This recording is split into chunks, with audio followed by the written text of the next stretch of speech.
Hey guys, Dakara here and welcome back to my channel, and today we are on Buffy the Vampire Slayer Season 7 End of Show discussion. This one's going to be a big one. It's going to be lengthy, so get a cuppa, get some snacks, get comfy, because you're going to be here for a while, guys. I have a lot to say, so many feelings to discuss. So yeah, let's roll that intro and get straight into it. Here we go.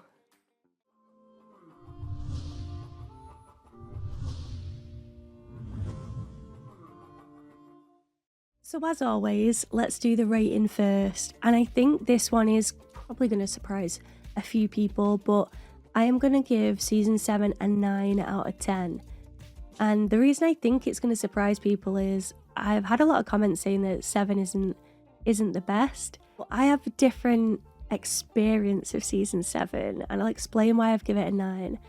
So for me, watching Season 7 it's felt difficult because I know that there's nothing more after that. So I've always had this anxious feeling throughout the entire season while watching it. But the ending of Season 7, it was really satisfying for me. I was extremely worried going into it.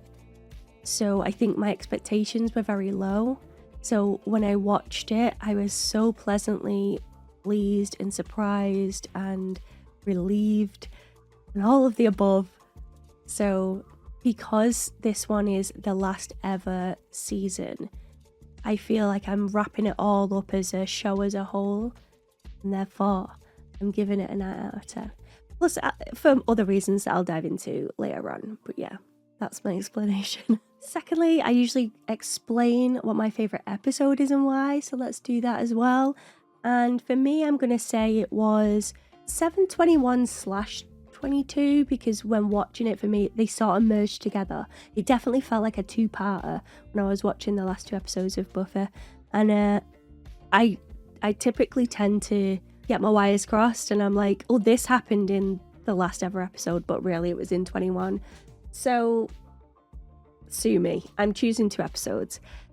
The reason why this one's my favourite is because, again, I was just genuinely scared going into it beforehand. So when I did see the route that they went down, it was like a weight lifted off my shoulders. And I think satisfactory is the best word that I can use, because we still had loss, don't get me wrong, and it was painful and it hurt. But we also had joy and the possibility of a future, excitement, something to live for. And they proved that fighting the good fight is worth it. You never know what's around the corner. You just buckle down and you get stuff done, and eventually your day will come. Your time to smile, shall we say, is around the corner. I just like the message. I really do like the message. Because they won, guys. They won against all odds. Every single person thought that Buffy was going to fail, thought the team was going to fail. They came out on top. They were so badass, so strong, and I definitely loved that about that episode. And like I say before, that there was loss. Like in war, we always have loss, which is always difficult to deal with. But again, there was also hope as well. The world kept turning, life continued, and hopefully it changed for the better as well. And personally, in my headcanon, it's definitely for the better. That's the way that I like to think about it. They had losses, they fought real freaking hard, they worked their butts off for years. For what? To enjoy life finally, to save people. Again, for the world to keep turning and for improvements to be made as well. There's nothing worse than feeling like you're having a war and then life gets worse after it as well. I think Buffy would have definitely struggled with that, even more so than she did. Another reason I like this episode is because I was really impressed with the CGI. And don't get me wrong, it wasn't incredible, but if you think about the time this was created, it actually was. It was quite impressive visually. I think they got the lighting really right, because This show, they have got it wrong a few times. Like that very strange worm that we had in Glory's season. This, it felt like I wasn't watching an old show. The fight scene, holy hell, was fantastic. Really, really good. The best one that they've ever done, in my opinion. Yeah, I was definitely hyped when I saw that. I felt that passion and that determination to win whilst watching, and it felt good. It felt good as a viewer. This episode also had all of the qualities that I absolutely love in TV. It had emotion, it had action, it had drama. Most of all, it had so much heart to it, which is obviously my favourite, being as soppy as I have been in my later years. And I think they balance it so well. It doesn't lean in to one of the qualities more so than the others. It felt like a happy balance between them all, because I mean, they even threw comedy in there as well, which we all know they do extremely well. They also wrapped up, or at least talked about, so many key elements within this show. So again, that added to that satisfactory feeling. Like they had Willow going light when we all know that her true deepest, darkest fear is to go dark, to get the black hair, the black eyes, to lose herself.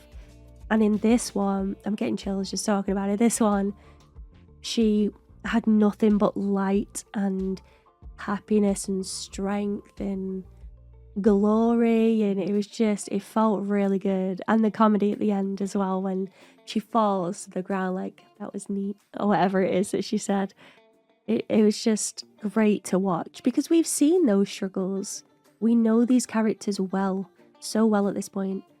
So for them to touch upon these aspects is definitely a win for me. Just like they did with Xander and Anya, they sort of touch upon their past as well.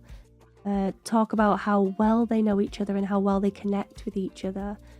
And speaking of connection, the Xander and Buffy stuff as well. That reminder that Xander is the heart of this show, this group. He's human.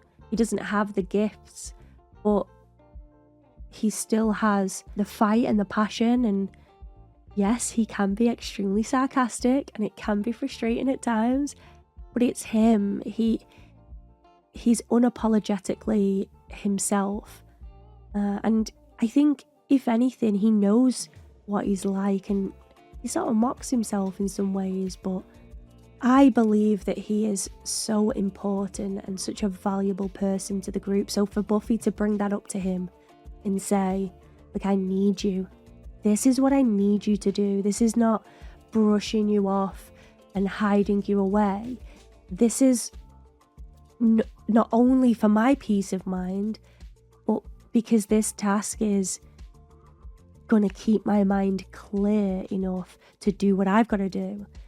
And yeah, it didn't end up that way, don't get me wrong, but it was a nice a scene to bring up and to talk about. I also liked that it felt as though Giles was the Watcher again, but there was a different vibe at the same time, like him saying, what was it now? Something like, if you care about my opinion, or if you want my opinion, something along those lines. And Buffy reassures him, like, yeah, like you've got no idea. Like I needed to hear that you thought that this was a good plan. And it's that flashback to how things used to be as well. Because Giles coming back in this season, obviously I absolutely adore him and it was great to see him back. But I do wish that he was written a little differently. It didn't feel like our Giles. I still love him, and Buffy definitely cares about him a lot. That came across. I think it was more just, him going against her again and bringing up past wrongs, and yeah. But obviously it was amazing that he was back. So I think I mentioned this in my last reaction, but if I didn't, what I loved was that it started with this group, these Scoobies, and it's ended with these Scoobies. And don't get me wrong, like, Cordelia was a part of that, but she has already left. She already moved to Angel. So I felt as though I already said my goodbyes for Cordelia and Sunnydale. But the group that we had in that school at the end, when the camera's so beautifully turning around them, kind of poetic, and I just loved that scene. I loved it so much. Hearing them talk like it was season 1 again. Yeah, it felt really good. We also had Spike and Buffy, or Spuffy. Can't get used to saying that. We had them explore their complications and reassure their feelings, and yeah, it's complicated but amazing, absolutely amazing. They act the freaking hell out of those scenes. And we had Bangle back again. Not a massive fan of the merged name, but Buffy and Angel back at it again. The crossovers I definitely would have liked to see more, but as you guys have made me aware in the comments and things, I know that it was more complicated than just simply writing it in the different networks and everything else.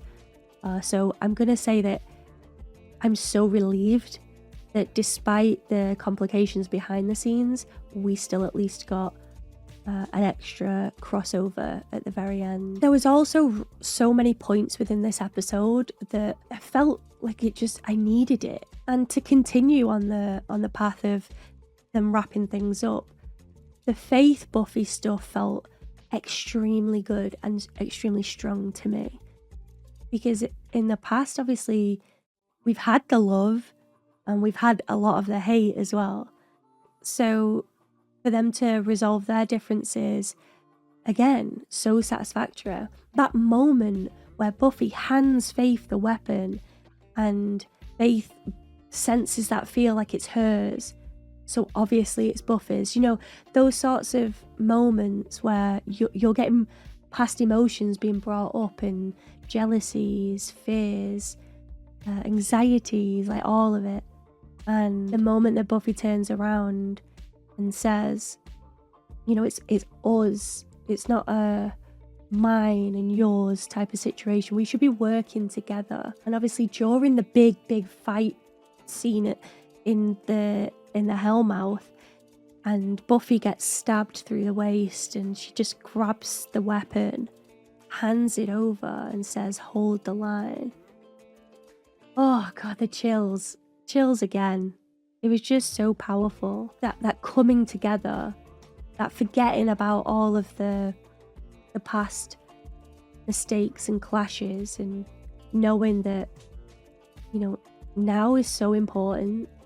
Everything's gonna end, and I need you, and you need me. Hold that line. Oh, it's so good. It wasn't just like, here, have this weapon and fight. It was, be there for the other Slayers as well. Brilliant. And the music being so dramatic and powerful and fierce. I think that the music choice was spot on during that fight. And we cannot forget about Spike wearing the amulet, doing what needed to be done, and saving everyone in the process. He wipes that Hellmouth out, guys. Oh, it makes me want to cry all over again. Like, the second I found out that he was going to wear or be the bearer of said amulet,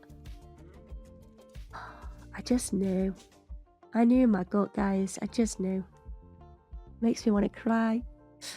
But at least, you know, I said it in the reaction, but he went out a fighter. He went out smiling. He knew that this is what he was supposed to do, and he wanted to do it. He died being more human than he'd ever been in that moment. Same with Anya, thinking about it. Because Anya, obviously she was a demon for so long, and then an ex-demon for so long, and being around humans and seeing how they feel, how they act, the strength that they have, even though they have no powers. And she admired that, and at the end, that's exactly how she went out. Kicking ass. Being human. And I like that message. I also made a note, I mean, this is jumping back a little bit, but the music in the battle scene was fantastic. And the hand holding was so emotional at the end with Spike and Buffy, but the music shift from that like fighting stance to the more soft and just emotional. Oh, it was so good. It was so good. It conveyed all the emotions that I think we needed during those scenes. Don't get me started on the I love you. No, you don't. Oh, it's too much for me. It's just too much. Someone left a comment on my finale about that, and I think they put it so perfectly. I should probably try and find it. If I can, I'll put it up on the screen now. But it was about the way that Spike saw Buffy. Like he needed to not allow himself to believe that she loved him, because it's as if that fight for Buffy would have been gone. Like that's what kept that spark alive, and it's like he just couldn't allow himself to believe it. Because if Buffy believed what she said, if Buffy truly believed that she did love him, that's so much harder for Spike to go, because he'd be breaking her heart. He needed again to say, no you don't. More so to reassure Buffy that she doesn't, to help the whole situation feel less hurtful or just emotional again.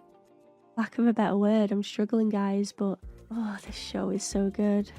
Just it breaks my heart. It does break my heart, but in the best way, if that's even a thing. It's just moving. It's really moving. The writing is fantastic. That's again moves you. It's the performance mixed with great writing that truly makes this masterpiece. The determination and look on Spike's face as he said, like, you know, I have to do this. 10 out of 10. 10 out of 10. I'm going to repeat myself so much in this, and I just want to say I'm aware of it. It's the way that I'm feeling, okay? Just let me vent it all out, guys. Let me vent it. Obviously, we had, with the loss of Anya and a bunch of the potentials and civilians as well, seeing the Hellmouth swallow up a huge part of Sunnydale as well. So difficult to see that. So you'd think at the end it would be nothing but just heartbreak, just utter heartbreak. But our Scoobies look at this and think, this is the better scenario than what we knew, not just thought, we knew would have happened if we didn't do what we did. And it's that again, that hope that the world can keep on turning. We can put the pieces back together. We can rebuild this. But we couldn't have rebuilt what would have happened if everyone would have been wiped out. So it's that looking at the positives out of a very shitty situation and just being grateful to be standing and alive at the end of it. And again, that's why I love that last scene where they're like, so what are you gonna do now? And she just smiles, because it's like she can do anything that she wants to do now. All the Slayer line has been triggered. They've all worked together now. The pressure has been lifted off of one chosen one single Slayer. And now it's, you know, if we're needed, the pressure doesn't all lie on Buffy. It's spread now. The smile meant so much more than just a we won. It's so much more than that. And I love seeing them all together, just staring out into Sunnydale. In some ways, you don't even need the words. Just the visuals speak volumes as well. And obviously the build-up through many episodes to get to that point of no one thought you could win. But you did. You did it. We love a win. We do love a win. Okay, I spoke way too long on that, so let's move on to the next one, which is typically my favourite character and why. And there's no doubt in my mind now, this is the easiest decision yet that I've made, and it's Buffy. I love her. I love everything about this character. I mean, now feels like the best time to give credit where credit is due. The show is named after her, but it truly is, again, not simply a girl fighting vampires trying to save the world. The character is so complex and so, I mean, as perfect as one could get, to be honest. Because no one truly wants perfection, do they? They want to feel still relatable to that character. And again, the balance of Buffy is just spot on. I think she's the best character that has ever been written in TV, and obviously that's a big statement, but I do stand by it. I think she is so inspirational. She's the 3 Bs. She's badass, she's beautiful, and she's great with the bants, you know. She's got that sass to her. She's obviously got the weight of the world on her shoulders, but she still finds the time to have that personality, that sass to her. And I'm gonna miss those scenes where she's fighting and she's just casually chatting to the vampire whilst kicking ass, and I'm still just so sad. Like, I'm so sad that I've reached the end. Another reason just why I love this show so much, because the character, she's the epitome of who I want to be. I want to be as badass as her.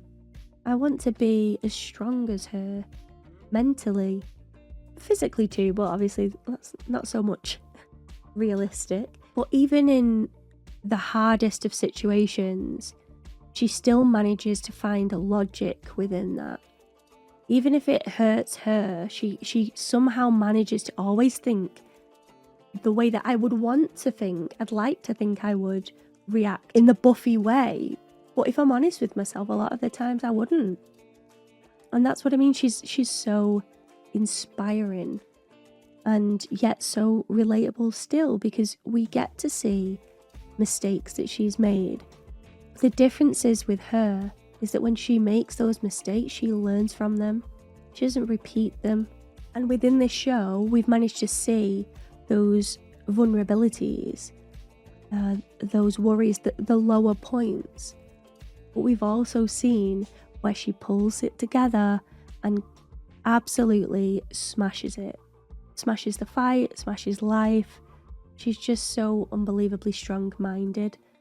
And even in those darker times that we do get to see, that's that relatability factor there.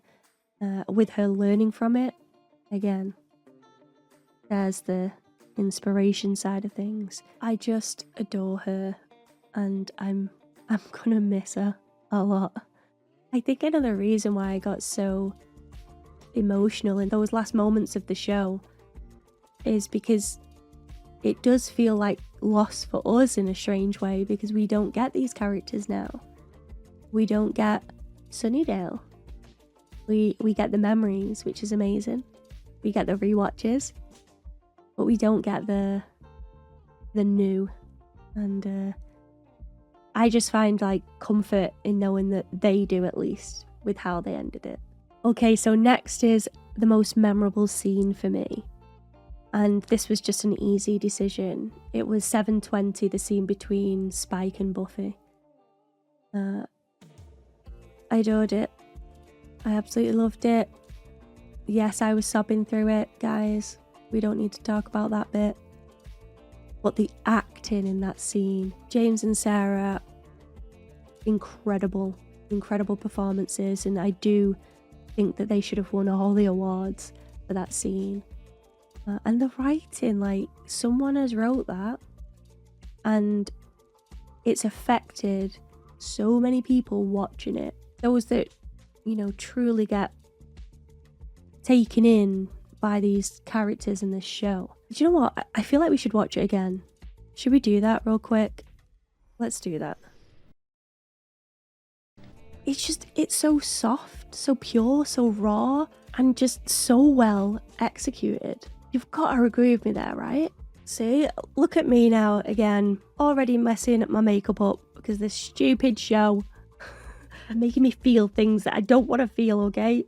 So yes, that is the most memorable scene for me, for sure. There are obviously so many to choose from, but that one, without a shadow of a doubt, it's just going to stay in my mind, rent-free. The next, I usually do the most comedic scene. And I won't lie, guys, I'm struggling to think of the best comedic scene in this season. I think a lot of that has to do with it's overshadowed by like heavy stuff. But the only one that I can really think about right now is the Spike and Andrew scenes. Like it was a pair that I never thought I would like, yet when I saw them together, it really made me chuckle. So I'm gonna say that those, because obviously that's what's in my mind. But if you guys can think of another one that truly stands out, let me know in the comments, because I'd love to read them. Next one is usually the most emotional scene.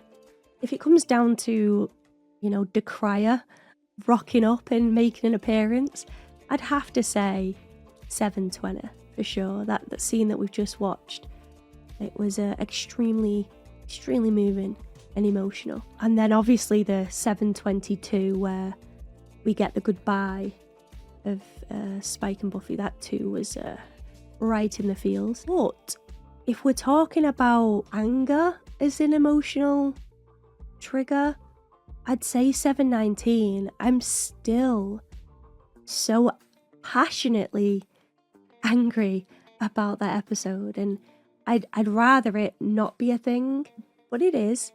And I guess it gave us the 7:20 as well, when Spike returns to basically tell the group everything that we've been thinking when we watched 7:19. And then in that scenario, like, that passion was very much real. And again, like, a weight felt like it had been lifted. So yeah, I guess it's what kind of emotion we're talking about. If it is Dakara, then yeah, 7:20 Spuffy scene for sure.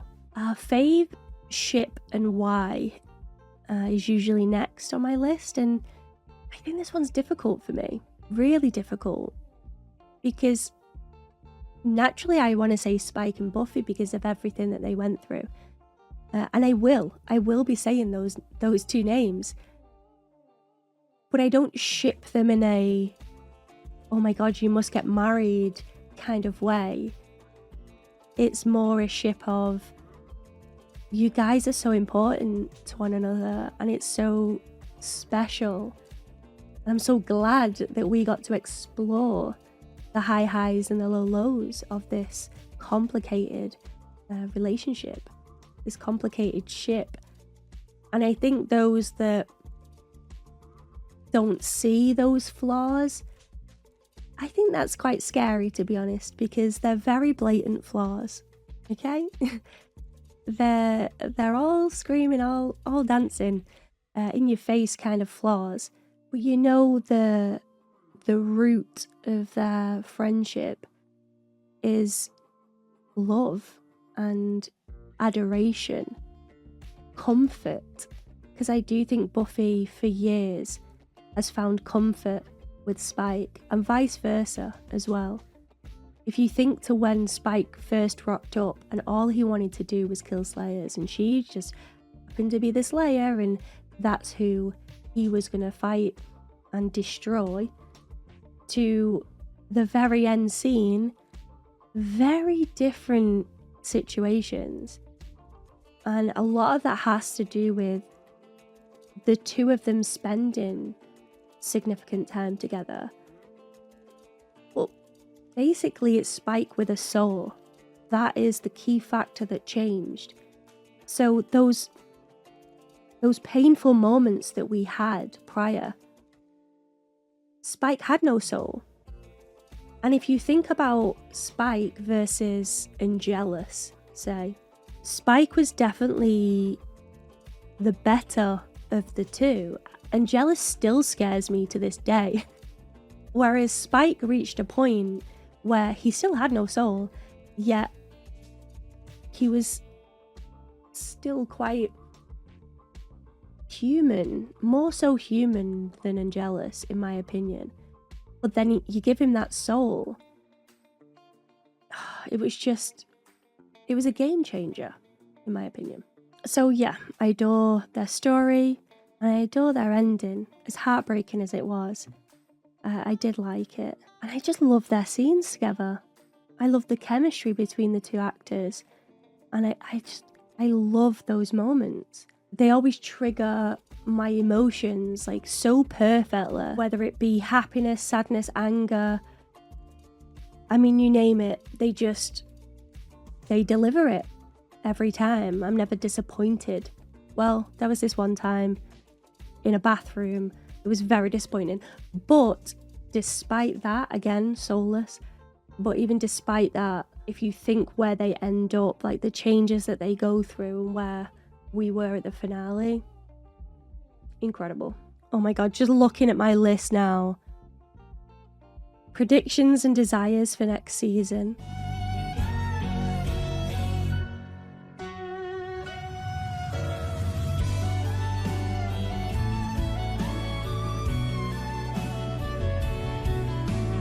Guess I'm gonna have to change it up for this video, eh? So I predict I'll be rewatching the show. It's a no-brainer. I will be revisiting this show. I'd love to maybe do a collab as well with another reactor, maybe rewatch type of thing, like I did for Supernatural, because I did really enjoy that. And I desire to head into all of the fan art and fan fiction that I can, and just ride that wave of denial. I'll go down that river, guys. I'll go down that river for a while and enjoy whatever bits of Buffy I can.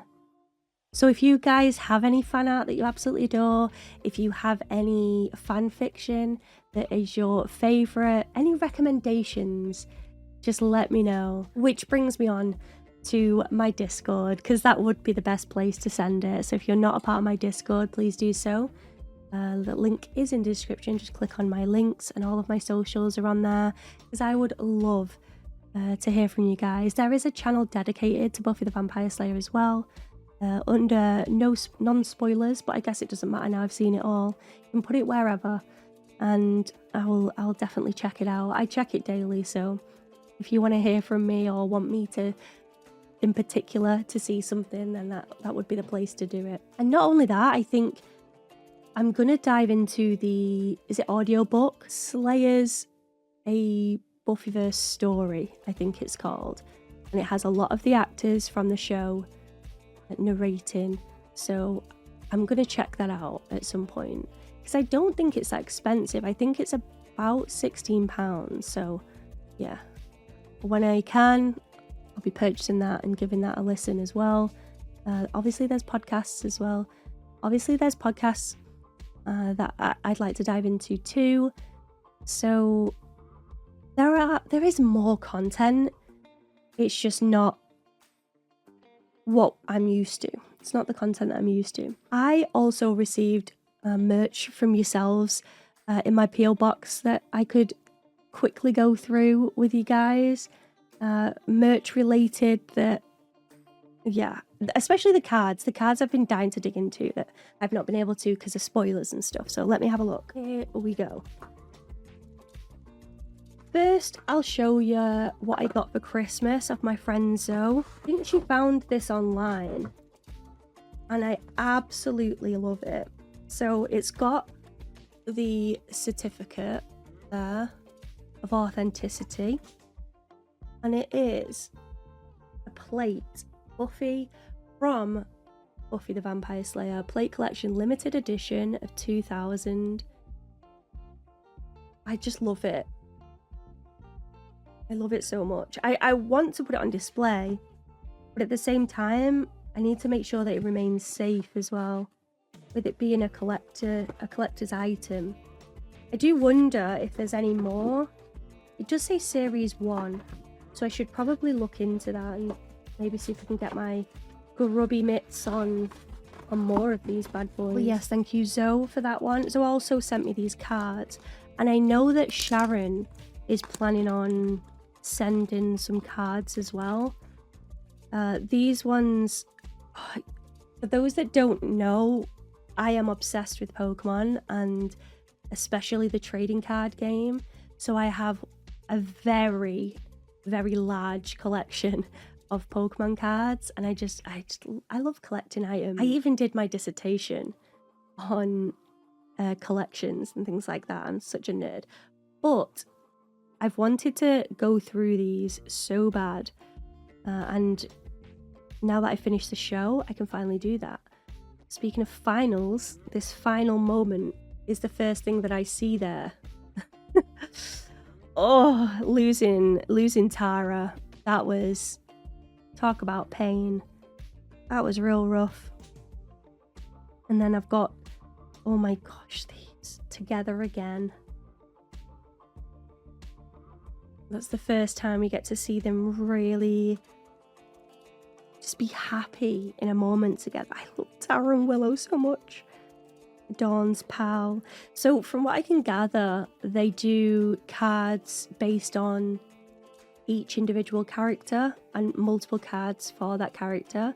So for Tara, I've got Magic Girl, Glory's Victim, Willow's Friend, Conjuring, and then we've got Anya, Ord, a Burglar, Demon again. I'll show you some of these as well.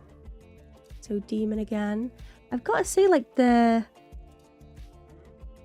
quality of these are really good. They've been very well looked after. I'm gonna sleeve all of these up as well. I'm hoping that they'll fit in my penny sleeves. They do look slightly big, but I'm not too sure. We'll have to wait and see. Inappropriate, that's funny. Trapped as Teen, New Girl. And then Cordelia. Ah, I love Cordelia, guys. I love Cordelia so much. And I'm still upset with Angel and how Cordelia's getting on over there. Cinderella, Working Girl, Vengeful. I mean, look at Cordelia there, guys. Freaking stunning. What a goddess. Tough, Maid, Armed and Dangerous. Oh, that's a good one. I like the look of that one. I'll try and show you this way. I like that they've got the images on the back as well. A Cheerleader. May Queen. Oh, and then we've got Willow. Oh my gosh.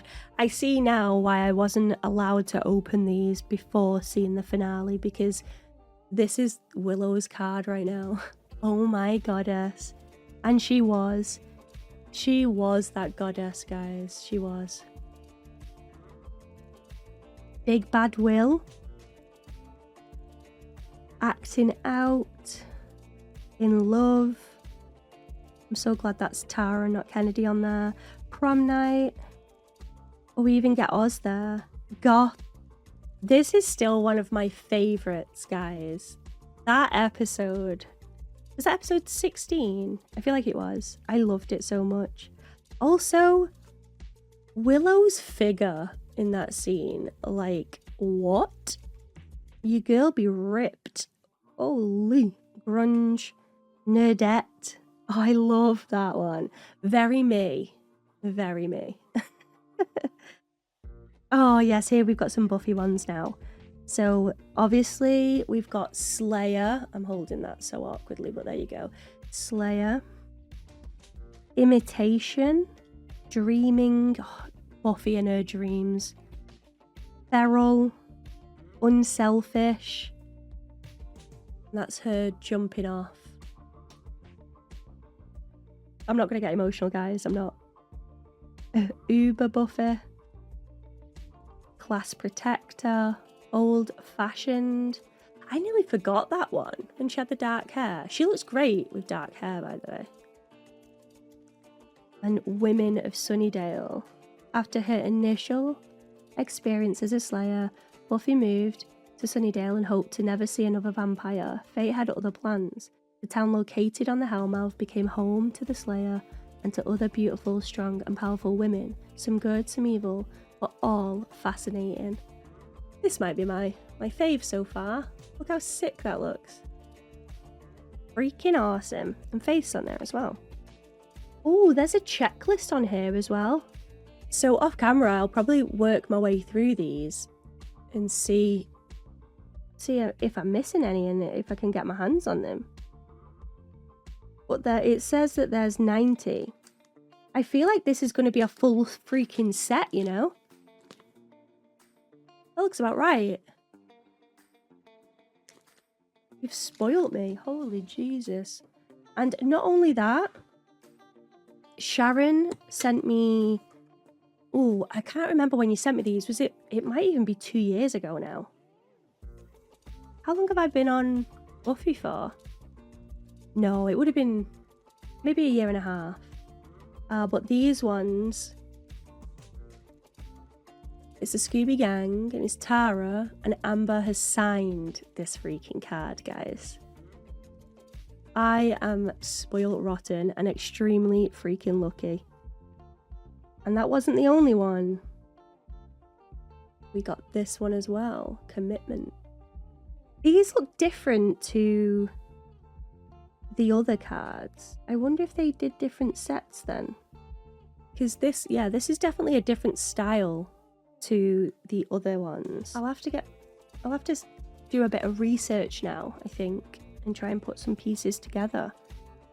My supernatural ones are in here as well. I've got Meg. I've also got Rufus. Trisha, what a freaking legend. We've got Bobby there as well. Upper deck cards. So this one says at the back, this card features an authentic piece of Harry Spangler's wardrobe from season 3 of Supernatural. And then it gives the visual of what he was wearing and then a bit of the material as well, which I think is pretty cool. And the same as that, it was Sam Winchester, Dead in the Water. So this, and this is the card there, and then this is the back. And sorry, I know this is a Buffy episode, so it's just because they were there. Right, let's pop them in, keep them hella safe. In my Supernatural Join the Hunt box there, they will remain safe. I also got sent this as well, which is the tarot cards. And I've been dying to dive into this. So, ooh, it looks really, really pretty. So if I pull this, you get a book that will, I'm guessing, tell me everything I need to know about the individual cards and what I have to do. And then a full set of the tarot cards as well. So let me have a quick read and get accustomed to it because I've never done anything like this before. So it says you may want to begin your relationship with your deck by cleansing it, but think less shower and more fun witchy cleansing.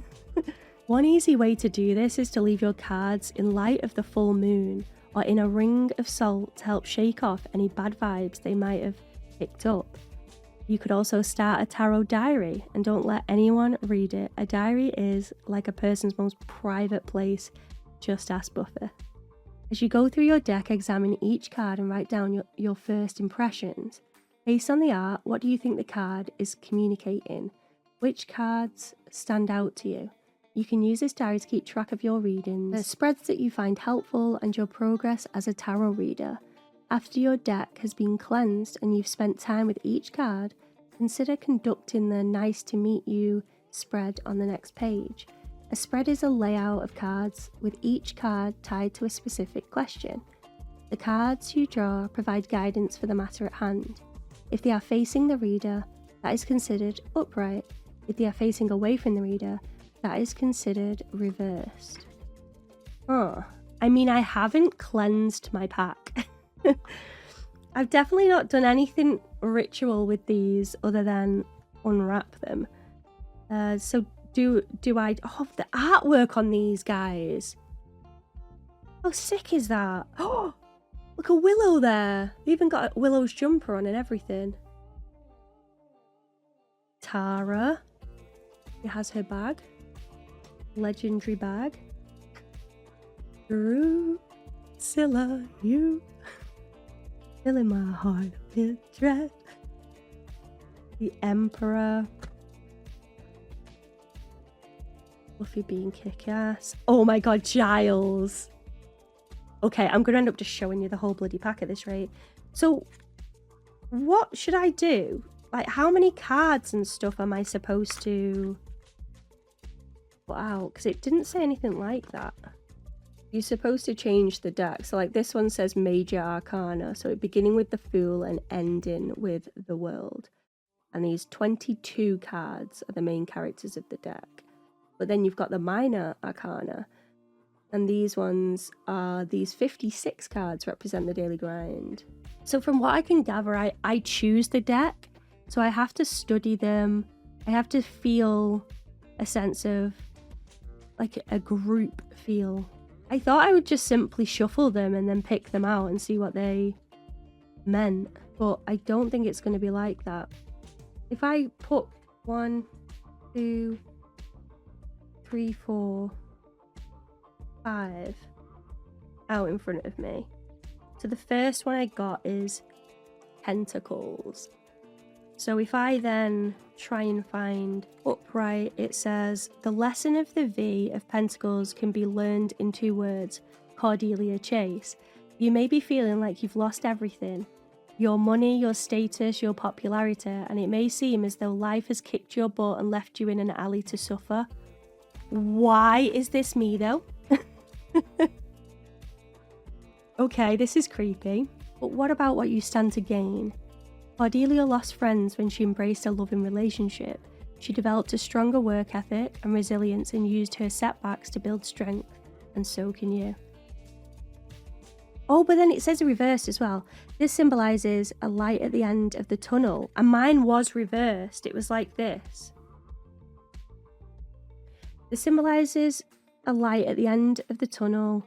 The financial insecurity, sacrifices and anxiety are coming to an end as your situation improves. It's important to remember to reflect on what you've learned.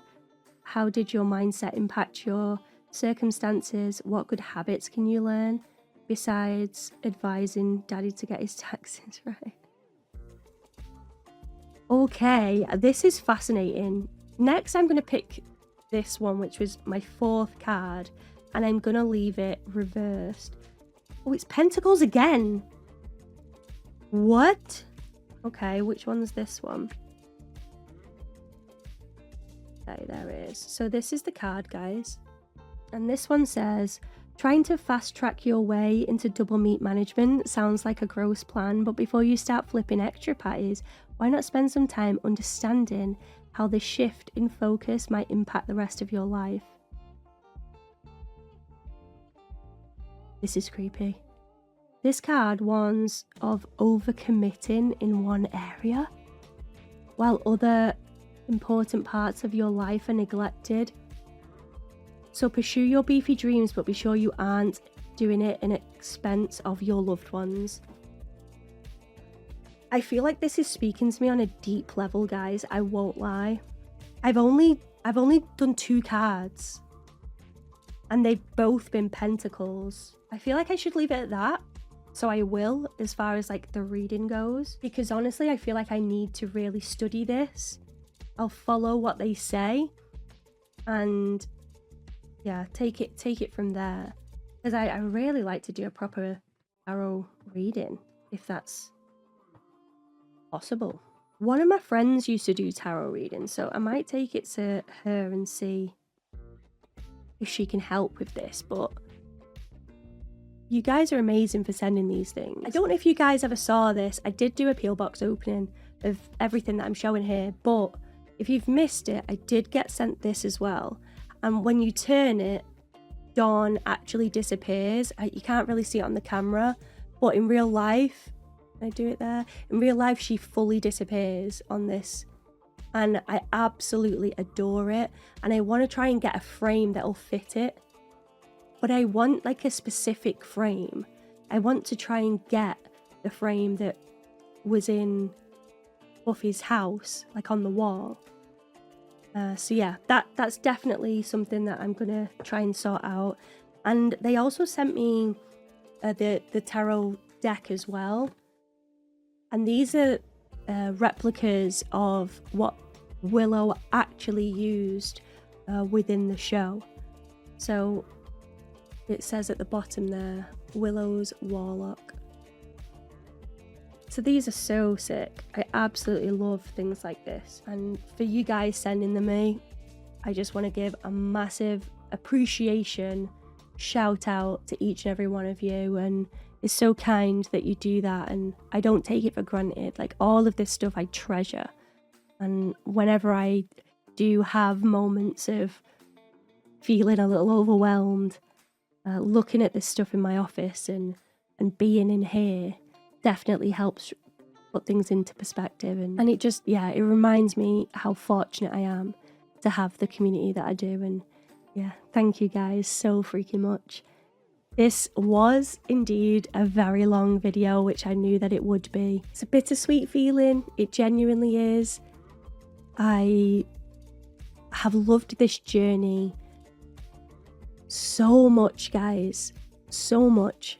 And I'm just really grateful that you've took the time to follow along the journey with me. And I know that there's so many reactors out there, and the fact that you've stumbled across my content and took the time to watch, just can't thank you enough. I really, really can.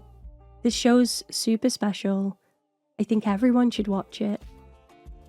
It hasn't, yes, there are things within the show that are dated, but the core of this show will never get old. This is, I mean, I'm proof of that. I could have watched this when I was younger. I was told about it when I was younger. And for whatever reason, I never watched it then. And I'm just so glad that I've watched it now. There's so many lessons that you can learn from the show, and I just truly think it's special. I really, really do. And thank you again for joining and for watching and for sharing and everything. It's been amazing. And guys, the Whedon-verse will continue here on my channel as well, because I will be doing Firefly next. So I know that it's a much shorter show, but there's also a film as well, which I will check out. And I still have another season of Angel to watch as well. So I hope to see you guys for that. But believe me when I say, I've loved this. I've loved it so much, and I'm extremely grateful. And I really hope you guys have loved it too. So thank you, and I hope to see you for the next one. Goodbye for now.